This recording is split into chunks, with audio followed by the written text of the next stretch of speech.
Boa noite, galera. Eu tô aqui hoje para falar sobre o conceito de mobilidade e rigidez. Porém, antes eu tenho alguns recados para dar para vocês. Um deles é que, assim, se você souber biomecânica, que todo mundo foge na faculdade, porque é chato, né? Porque tem que estudar os 3 volumes do Capande, é difícil, bababá. Enfim, não tem jeito. Quando a gente cai na vida profissional, a gente tem que ter esse conceito conosco agregado, tá? E se a gente não souber biomecânica, pouca coisa a gente vai poder agregar ao nosso conhecimento, além de fórmulas prontas que a gente sabe que não existe. Se você quer se destacar no mercado, se você quer fazer um diferencial como instrutor, você tem que conhecer a biomecânica, tá? Por isso, eu já há algum tempo estudo a biomecânica, devido às minhas necessidades pessoais de atendimento, né? E percebendo uma carência do mercado, uma falta de profissionais que dominem a mecânica corporal, eu resolvi montar os meus cursos e começar a aplicá-los, tá? Só que conjuntamente com a VOL, nós preparamos uma surpresa para vocês e esse é o recado que eu quero dar para vocês. Boa noite, Carlinha, um beijo, que é o e-book sobre biomecânica do Pilates. Se já é tão pequeno a gama de bibliografia, de profissionais que lidam com o assunto, imaginem vocês esse assunto voltado para o Pilates especificamente, né? Fica mais inexplorado ainda esse mercado, tá? Então, se você gostar da live, oi Dri, que saudade de você, um beijo grande, viu? Se você gostar dessa live, clique no link abaixo, faça o seu cadastro e receba o e-book por enquanto gratuitamente. Eu não sei até quando esse e-book vai estar disponibilizado gratuitamente, tá, para vocês. Então, assim, então corra lá, tá? Vamos falar um pouco sobre mobilidade e rigidez. Boa noite, Gabriele, um beijo. Antes de entrar no conceito mobilidade e rigidez, eu gostaria de explicar para vocês as 3 leis que regem o corpo humano, tá? Sendo a economia, conforto e o equilíbrio, tá? Nós temos que ter um corpo confortável, sem dor, que esteja equilibrado, ok? Com o menor custo energético possível. Boa noite, Sô, daqui a pouco eu tô chegando aí. Com o mínimo de gasto energético possível. Nosso corpo é o maior economista do mundo, né? E por isso é tão difícil emagrecer, né? Nosso corpo tem mecanismos de baixo gasto calórico muito eficazes, né? Gabi, beijo, minha professora de Pilates. Oi, Sil, que saudade! Então, enfim, nosso corpo tem que obedecer. Olha, quanta honra. Boa noite, Rafael. Nosso corpo tem que obedecer essas 3 leis. A lei do conforto, do equilíbrio e da economia. Vamos especificar melhor um pouco uma dessas leis, né? Porque o nosso corpo ele tem que estar confortável, sem dor, conforme eu já havia dito. Ele tem que estar equilibrado, tá? Com o mínimo gasto energético possível, ok? Nós vamos esmiuçar essa questão do equilíbrio do corpo, tá? O equilíbrio corporal, ele se dá baseado num desequilíbrio anterior, ok? Todos nós sabemos disso. Para quê? Para que quando caminhemos, quando fizermos as nossas atividades do dia a dia, nós tenhamos uma capacidade de energia potencial armazenada, tá? E que, para que tiremos esse corpo da inércia com mínimo gasto calórico, né? A maioria das nossas atividades são para frente. Logo, nosso equilíbrio é baseado nesse desequilíbrio anterior. Ficou entendido isso? Energia potencial. O que é energia potencial? A energia potencial é a energia capaz que um corpo físico é capaz de armazenar, retirando de outras forças.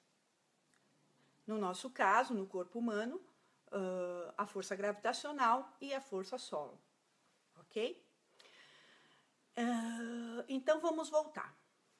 Rigidez e mobilidade. TT, beijo, saudade de você.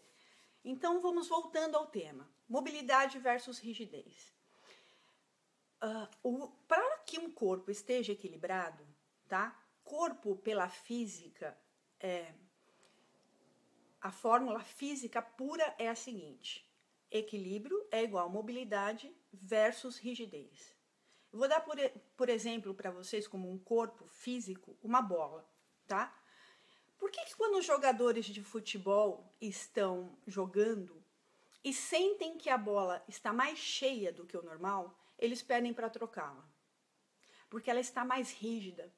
Isso vai alterar, né, o equilíbrio da bola. Ele vai ter que reajustar o chute dele para que ele consiga manusear a bola da maneira como ele treinou. Ok? Ao contrário, quando a bola está mais murcha, né?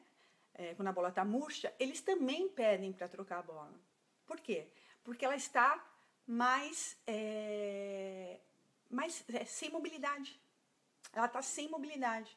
Então, eles também vão ter que alterar a maneira de jogar, tá? Para poder ter os mesmos resultados. Ok? Só para explicitar para vocês o que seria um corpo, tá? Trazendo esse conceito do equilíbrio para o corpo humano, tá? Que também é um corpo perante a física. Agora foi, então beleza. Trazendo esse conceito para o nosso corpo, que é o corpo humano, eu trocaria somente o conceito rigidez pelo conceito estabilidade, tá?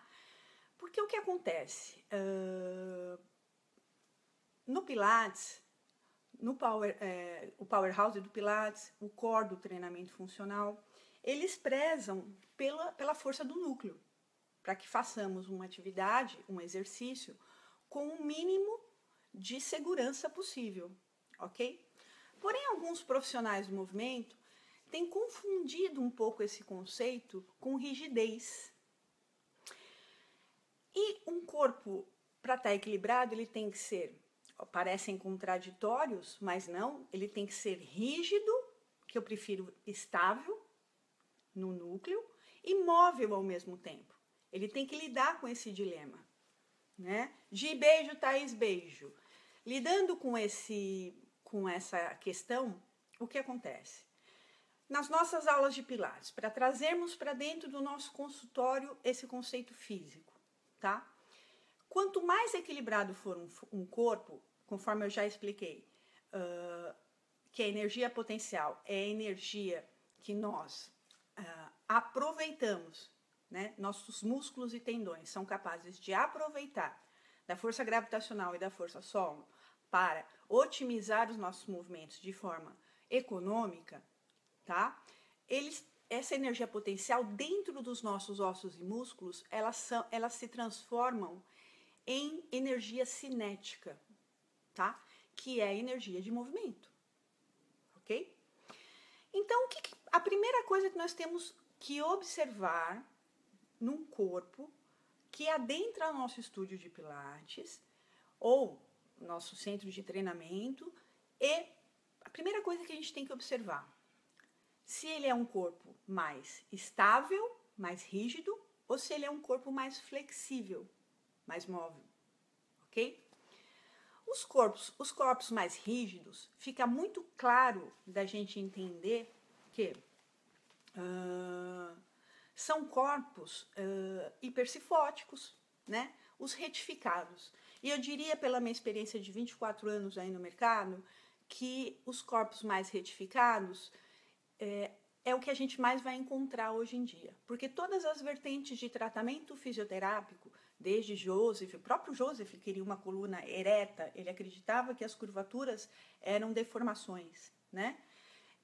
nós vamos lidar na nossa clínica diária mais com corpos retificados hoje em dia, tá? Fica uma dica aí para vocês. Porém, a cadeia posterior de Philippe Souchard ou a cadeia de extensão de Leopold Bousquet, elas são cadeias enganosas, segundo Madame Mézières. O que acontece é que essas cadeias elas podem roubar comprimento. Então, às vezes, a gente solicita para o nosso aluno fazer um TFP, ele realiza, coloca, às vezes, as palmas das mãos no chão, ok? E nós achamos que ele tem um corpo flexível, ok? Não. Madame Bézier e Madame Pirret, no seu livro Coordenação Motora, fizeram algumas observações importantes que a gente deve usar até hoje, tá? Que seria as unidades corporais e seus movimentos fundamentais, ok? A unidade corporal tronco, já que a gente está falando de estabilidade versus mobilidade, o movimento ele é um C perfeito, desde o cóccix até C3, né? Já que Atlas e Axis estão dentro da cabeça, logo já participam de uma outra unidade motora que é a cabeça, ok? Então, esse C, ele deve ser perfeito. O que nós vamos observar em pacientes retificados da lombar, tá? Que quando nós solicitamos o TFP, a lombar faz uma leve lordose. Ele pode estar roubando o comprimento dos isquiotibiais. Ele pode estar roubando o comprimento dos músculos dorsais, né?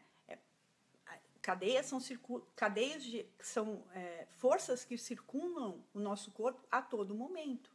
Não param. Oi, Gabriel, um beijo. Logo, nós temos que tomar muito cuidado nessa avaliação. Ela deve ser minuciosa. Um paciente hipercifótico, por exemplo, né? Nós vamos observar nesse movimento fundamental do tronco, ele vem, faz um C e ele cai na dorsal, que a gente chama de linha de quebra. Ele tem uma linha de quebra na dorsal, fazendo com que nós entendamos que ali falta mobilidade. Ok? Bom, entendendo isso, nós conseguimos lidar muito bem com esse conceito da mobilidade e da estabilidade, tá? Ou seja, se nós estamos diante de um paciente totalmente retificado, nós sabemos que esse paciente precisa de mobilidade, ok? Eu disse precisa de mobilidade. Eu não disse precisa só de mobilidade. Ele precisa ganhar força no núcleo, porém ele precisa também ganhar mobilidade, mais do que força nesse tronco. Alguns profissionais do movimento, que saudade de você, Gé, boa noite. Alguns profissionais do movimento vêm confundindo um pouco esse conceito e esquecendo da mobilidade, trabalhando muito a força do núcleo, a força do núcleo, a força do núcleo, e transformando esse corpo num corpo rígido. Lembra do exemplo da bola? Ele vai entrar em desequilíbrio imediatamente se ele tiver muita força de núcleo. O próprio Paul Rodgers, que desenvolveu o conceito, né, do powerhouse e do core, ele hoje em dia, com suas novas pesquisas, chegou à conclusão que o powerhouse mais é uma questão de timing, do momento correto da contração, na hora certa, na quantidade certa de força, tá? Ele mais diz respeito ao timing do que a uma questão de excesso de força. O próprio Paul Rodgers já admite isso. Vladimir Janda, Cook, McGill corroboram a todas essas pesquisas, tá? São os grandes biomecânicos, diria, da atualidade, tá? Bom, então, partindo desse princípio que o powerhouse é mais uma questão de timing, a gente precisa trabalhar o powerhouse. Porém, não podemos dar rigidez para esse powerhouse. É claro que existem exceções. Lutadores de boxe, por exemplo, lutadores no geral, levantadores de peso, tem que ter uma força de núcleo absurda, né? Agora, para os pacientes que vão até o nosso consultório, querendo tirar, simplesmente se livrar da sua dor diária, né? A gente faz o trabalho de conscientização do Powerhouse, da força de núcleo, ok? Mas não esqueçamos o movimento de mobilidade. Precisamos dar mobilidade. Mas eu digo, dar mobilidade é uma coisa assim muito ampla, né? Mas eu dou mobilidade, eu peço para ele fazer o Rolling Like a Ball. Ok, mas se seu paciente fizer o Rolling Like a Ball e não tiver a mobilidade completa na coluna, ele não vai conseguir fazer o Rolling Like a Ball perfeito. Ele vai fazer um Rolling Like a Ball e vai bater as costas no chão ou vai precisar de um excesso de força para subir, ok? Por quê? Porque ele não consegue transformar a energia potencial em energia cinética. Tranquilo isso, né? Ficou claro? Enfim, mais uma diquinha que eu tenho para dar para vocês. Quando fizerem um Rolling Like a Ball, ele serve muito como um diagnóstico para a gente. Aonde ele bate, aonde ele não consegue dar mobilidade, é naquele espaço que vai faltar a mobilidade, tá? E se ele cai no chão e não consegue voltar, é porque falta força, né? Ele não tem força suficiente de energia cinética acumulada em seu corpo, ok? Outra questão, só antes de eu finalizar, para as dúvidas. Muito cuidado com os pacientes que têm frouxidão ligamentar, porque esses pacientes trabalham com hiperextensão de joelho, ou de tornozelos, ou de ombro, ou de cotovelo, e não são capazes também de usar essa energia potencial, desequilibrando o corpo, ok? Então é o seguinte, por que a Lolita São Miguel bate tanto o martelo em falar alinhem os pés, alinhem os pés, alinhem os pés? O pé é o contato para ajustar o nosso polígono de sustentação, ok? A partir daí, não deixemos pés alinhados, segundo dedo do pé alinhado com o meio da patela, alinhado com a espinha ilíaca antero superior. Sempre, ok? E nos pacientes com frouxidão ligamentar de cotovelo, deixem sempre o bíceps e o tríceps acionado, nunca repousando sobre o cotovelo. Além de lesionar a articulação e poder lesionar possíveis ligamentos, a gente não vai usar a tal da energia cinética novamente, desequilibrando esse corpo, ok?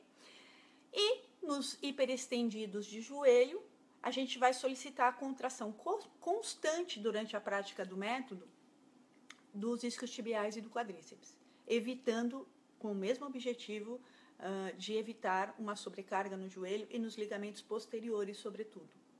Ok, gente? Bom, por hoje é isso. Dia 24 nós temos um novo live falando sobre o Powerhouse.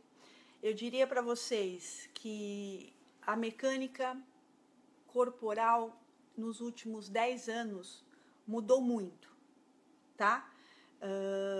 As pesquisas evoluíram, né? Eu costumo dizer que nos últimos 20 anos a medicina evoluiu muito, agregou novos exames, novas medicações, enfim, o que prolongou a vida dos nossos pacientes por uns 20 anos, ok? Logo, como eles vão viver esses 20 anos que eles ganharam, depende da gente, do profissional do movimento, do fisioterapeuta, do educador físico, ok? Então, assim, eu peço para vocês o seguinte, entendam de biomecânica, façam diferença no mercado, subam o patamar de observação de vocês dentro de um corpo físico, mergulhem mais nas questões mecânicas mesmo, que é o estudo das forças externas que atuam no corpo, ok? Gente, espero que tenham gostado. Baixem o e-book no link abaixo, tá? Que em seguida vocês vão preencher um cadastrozinho e em seguida vocês vão receber no e-mail de vocês o e-book gratuitamente. Repito, não sei até quando esse e-book vai ser distribuído gratuitamente. Se eu fosse você, eu corria lá e já fazia o meu cadastro, ok? Eu tenho 2 minutinhos. Alguma dúvida? Alguma questão não muito clara?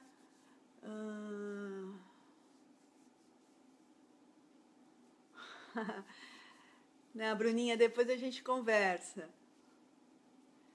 Então é isso, gente. Muito obrigada, tá? Temos mais de 100 pessoas na sala, o que me surpreendeu demais.